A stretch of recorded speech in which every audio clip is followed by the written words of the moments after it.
রামচন্দ্র যখন বনবাসে গেলেন সবার মনে কষ্ট ছিল, সবার চোখে জল ছিল।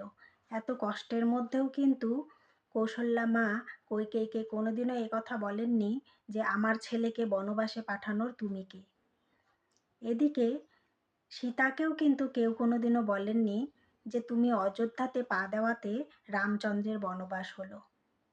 সীতাও কিন্তু কথা কোনোদিন কাউকে বলেননি যে বাপের বাড়িতে তো তিনি রাজকুমারী ছিলেন, এখানে এসে তাকে রামচন্দ্রের সাথে বনে বনে ঘুরতে হচ্ছে।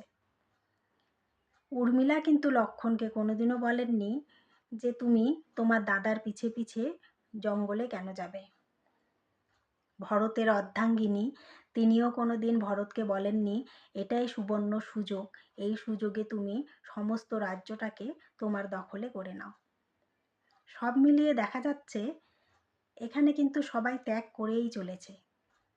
আমরা যদি রামায়ণটা ভালোভাবে পড়ি বা দেখি তাহলে দেখতে পাবো সবাই নিঃস্বার্থভাবে কাউকে দোষারোপ করা ছাড়াই, কারো জীবনে দখলআন্দাজি করা ছাড়াই সবাই ত্যাগ করেই চলেছে।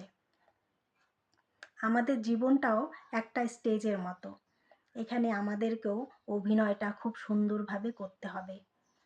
আমরা যদি নিঃস্বার্থে সবাইকে ভালোবাসি, সবাইকে সব কিছু দিতে শিখি কোনো আশা ইচ্ছা ছাড়াই, তাহলেই দেখবে সেখানে রামরাজ্য তৈরি হবে। আর যেখানে স্বার্থ, লোভ, সমালোচনা, সেখানেই হবে মহাভারত। তাহলে ভাববার বিষয় এটাই, আমরা আমাদের জীবনটাকে রামায়ণ করে তুলব না মহাভারত।